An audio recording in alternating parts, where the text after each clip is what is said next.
Prime Time with Ashish Shukla, sponsored by Jabalpur Hospital and Research Center, Russell चौक, जबलपुर।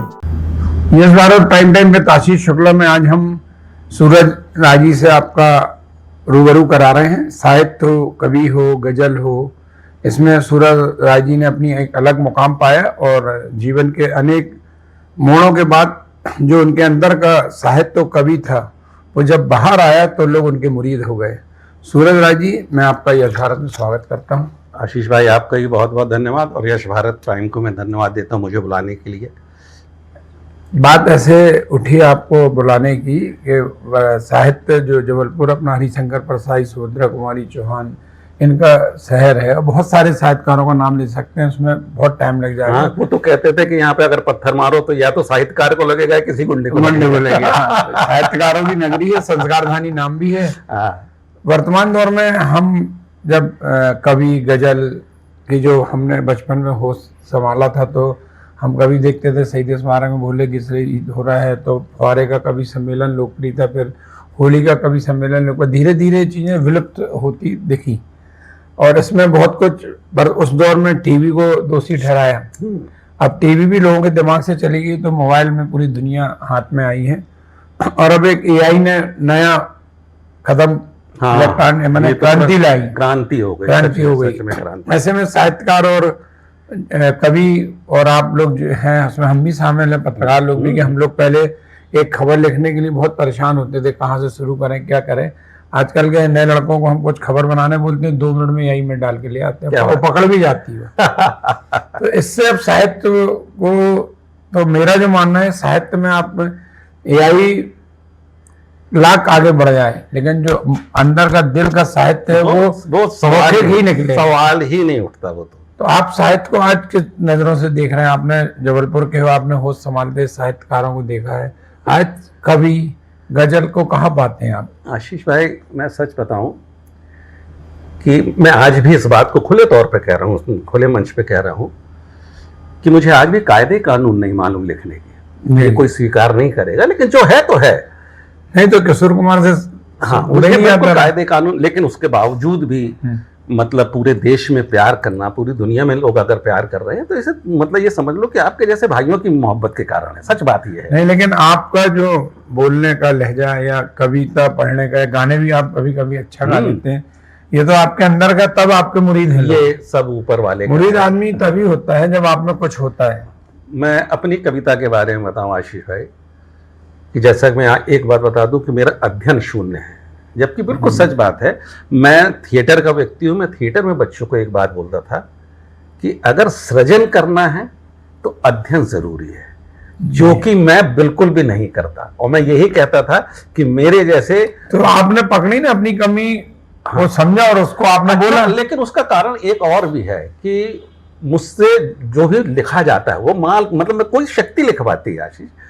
दिन भर मतलब आपको इतना समय हो गया है पत्रकारिता करते, कभी कोई विषय लेकर अगर बैठ जाओ कि मुझे आज अपने मन से लिखना, तो दिन भर में एक पंक्ति नहीं लिख पाओगे, वो तो अचानक निकलती, कोई लिखवाता है। यही हाल कविता का है कि आप दिन भर बैठे रहो, एक पंक्ति नहीं कह सकते आप, और जब रचनाएं बनती है तो पता चला। ऐसी कोई रचना बताओ जो बहुत आपको, जिस रचना से आपको प्रतिष्ठित किया हो। ऐसे वो कई रचनाएं दिल के करीब, बहुत सारे मुक्तक हैं मेरे दिल। अच्छा, मेरे मुक्तक जो है ना आशीष भाई, वो पारिवारिक है और इसलिए मतलब मैं मंचों से इसलिए जल्दी लोगों से जुड़ जाता हूं कि सबको लगता है कि ये तो हमारे घर की बात है। और ऐसी सुनाई, और चूंकि दृश्य वही है, घरों का दृश्य वही, रिश्तों का दृश्य वही है कि देखिए, जैसे मैं 2-4 मुक्तक सुनाता हूं कि रिश्तेदारों से तो होते हैं,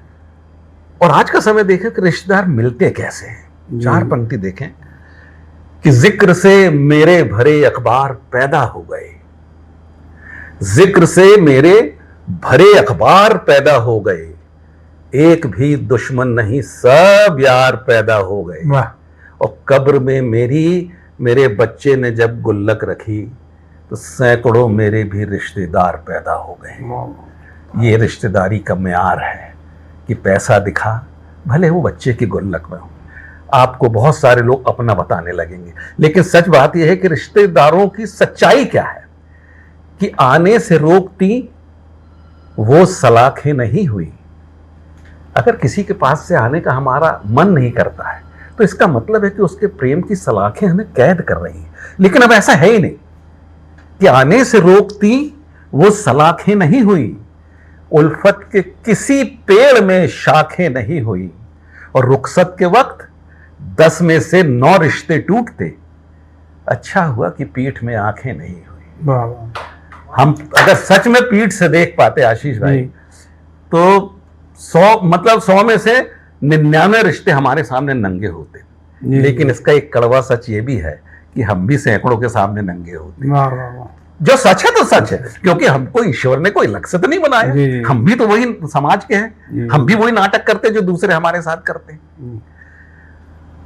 घर की बात देखो कि घर के 1-2 चित्र रख रहा हूं मैं सामने कि ये मुक्तक तो मेरा पूरी दुनिया में इतना प्रसिद्ध है कि सैकड़ों लोग अपने नाम से भी पढ़ते हैं मंचों पे। नहीं ये तो जग कि चेहरों पर मुस्कान दिलों में लेकर खाई बैठे हैं, चेहरों पर मुस्कान दिलों में लेकर खाई बैठे हैं। कई मोटिवेशनल स्पीकर इसको बोलते हैं कि चेहरों पर मुस्कान दिलों में लेकर खाई बैठे हैं, करके सारे लोग हिसाबे पाई पाई बैठे हैं, और आज वसीयत करने वाले हैं बाबूजी दौलत की, घर में पहली बार इकट्ठे सारे भाई बैठे हैं। तो ये चित्र है मेरी रचनाओं का, जो दरअसल चित्र है कि, और एक चित्र मैं रख रहा हूं कि आशीष भाई आप भी सुनोगे तो हिल जाओगे, इतनी बड़ी कड़वी सच्चाई है कि आज के दौर में जो नारी शक्ति है, मतलब हम उसे नारी शक्ति कहते हैं, लेकिन जो लड़कियों की महिलाओं की स्थिति है, 4 पंक्तियां देखें कि एक पुरुष होकर मैंने अगर उस तकलीफ को महसूस किया है तो आप उसको देखें कि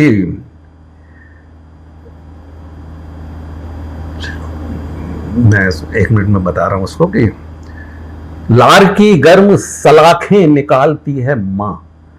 चित्र देखना कि लार की गर्म सलाखें निकालती है मां, बेबसी शर्म के टांके निकालती है मां, और रोज जब लौट के आती है घर जवां बेटी, जिस्म से सैकड़ों आंखें निकालती है मां। ये कड़वी सच्चाई है, बहुत बढ़िया। और ये काम मां ही कर सकती है, ये पिता नहीं कर पाता। कि जब वो लड़की लौट कर आती तो सैकड़ों आंखें उसके शरीर में धंसी हुई रहती है। तो ये मेरी रचनाओं का जो जमीन है वो यही है। और घर में एक बुजुर्ग के सच्चाई देखें कि वो बुजुर्ग अपने बच्चों के साथ खेल रहा है, और खेलते खेलते वो सांस रोक कर लेट जाता है। बुजुर्ग करते ना, ये देखो दादा, अब देखो हाँ दादा ने आंख बंद कर ली, सांस रोक ली। हाँ ऐसा करते हैं खेलते। आशीष भाई कितनी देर सांस रोक सकता है आदमी? अधिक से अधिक 1 मिनट। 1 मिनट के अंदर। लेकिन रिश्तों की सच्चाई कैसी सामने आती है कि जोड़ घटाने में सब माथा फोड़ रहे हैं, जोड़ घटाने में सब माथा फोड़ रहे हैं, लालच ऐसी मां की चूड़ी तोड़ रहे हैं, और अब मुंदने वाली हैं बाबूजी की आंखें, घर के सारे सांप केंचुली छोड़ रहे हैं। और जब वो बुजुर्ग 1 मिनट के अंदर ये स्थिति देख लेता है तो उसके साथ क्या स्थिति होती है, विडंबना देखें कि घर के दरो दीवार से डरना पड़ा मुझे, घर के दरो दीवार से डरना पड़ा मुझे, नुकसान हर यकीन का भरना पड़ा मुझे, और मैंने तो बस मजाक में रोकी थी अपनी सांस, रिश्ते खुले तो शर्म से मरना पड़ा मुझे। तो ये रिश्तों की सच्चाई है। और ये जो हमें मेरी कविताओं का जो की शक्ल है, तो हर व्यक्ति जुड़ता है। देखो इतनी देर में आप भी जुड़ गए उससे कि यार नहीं, ये तो हमारी देखी हुई बातें हैं, सब हम रोज देख रहे हैं।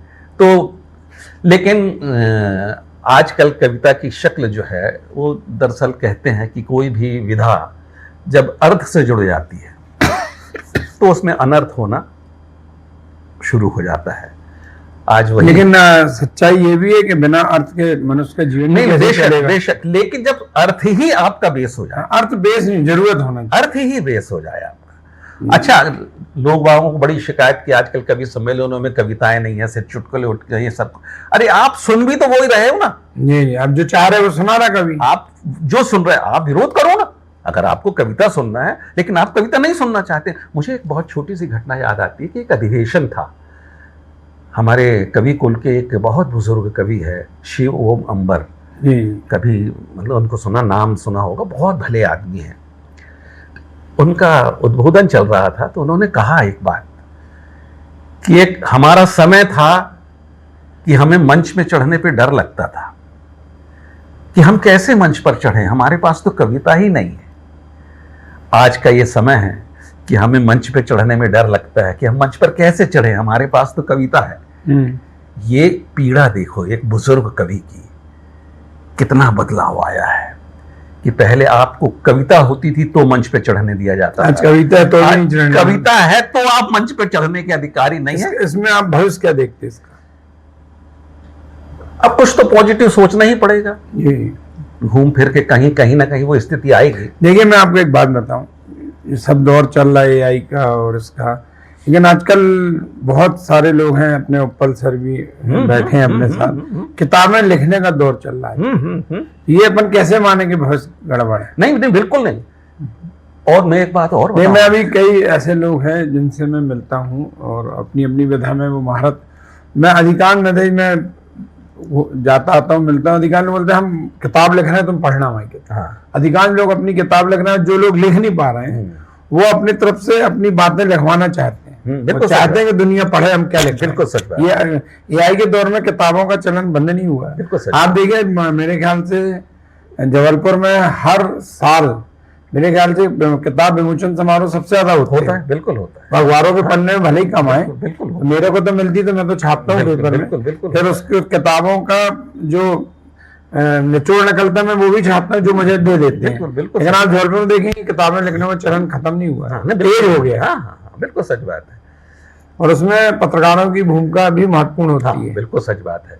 मीडिया तो बहुत मायने रखता अब एआई के जमाने में कहाँ पाते साहित्य को आप? जहाँ शुरुआत की थी वहीं अंत करते हैं। है। एआई नहीं, 10 एआई आ जाएं। जी जी देख, आपका सिखाया हुआ बच्चा, जी उसे सिर्फ उतना ही मालूम है जितना आपने सिखाया है, जी जी। उसके बाहर तो नहीं सोच सकता हो। एआई क्या है, आप ही ने तो बनाया है।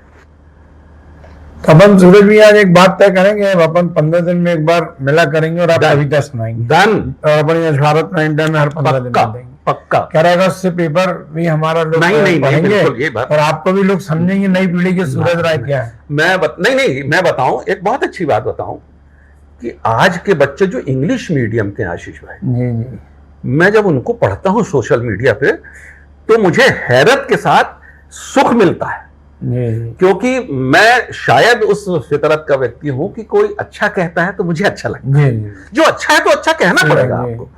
तो और ये माँ की कृपा है कि मैंने अगर जितनों को फोन करके बोला कि बेटे ये जिम्मेदारी है तुम्हारे ऊपर, ये तुम नहीं लिख रहे हो, जी ये तुमसे कोई लिखवा रहा है, जी इसलिए तुम्हारी जिम्मेदारी है। तो वो पहले तो इस बात से खुश होते हैं कि दादा आपने हमें फोन किया। तो फिर मुझे लगता है यार कि शायद माँ ने मुझे पहुंचाया है घर घर तक। नहीं तो मैं Suraj Rai minus Kavita is equal to 0 से भी नीचे चले जाइए आप, कुछ नहीं है। तो ये उसके बाद 3 किताबें, मतलब एक व्यक्ति जो अध्ययन जिसका 0 है उसकी 3 किताबें आना, और मतलब लोगों द्वारा पढ़ना और उसके ऐसे कमेंट दिए जाना कि मैं अगर वो कमेंट बताऊंगा तो मुझे खुद लगता है कि मेरे रोए खड़े हो जाएंगे। लेकिन ये सिर्फ माँ की कृपा है। ये अपना 13-15 दिन में अपन कविता के लिए बैठा पक्का, करेंगे। पक्का। ये तो हमारे साथ सूरज राय जी, हर 15 दिन में हम आपसे मिलेंगे। आप देखना, आपको एक अलग दुनिया से एआई के दौर में हम आपको साहित्य को बहुत करीब ला के दिखाएंगे। नमस्कार। नमस्कार। Prime time with Ashish Shukla sponsored by Jabalpur hospital and research centre, Russell Chowk, Jabalpur.